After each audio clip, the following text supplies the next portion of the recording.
По средбата со премиерот Заев во наредните денови од владеачката песа која сега откако го изгуби судскиот спор ќе се вика алтернатива, велат дека ќе знаат како ќе настапат на претседателските избори. Само со Алијансата преговорите ќе ги вршиме, предоставаме на преговорите со коалиционниот партнер СДСМ и премиерот Заев, што ќе се случи и на ините 2 дена неверојатно. За нас консензуален не постои, тоа беше политички маркетинг на дуи го минатото. За нас е заеднички кандидат, европски кандидат, прифатлив за сите граѓани.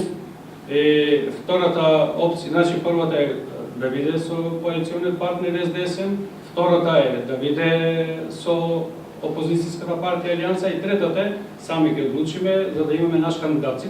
Во разговор за Иден ТВ, председателот на Алијансата Зијадин Села рече дека засега не размислува да се кандидира за председател на државата. Од ВМРО ДПМН не стравуваат од евентуален консенсуален кандидат на владеачката коалиција.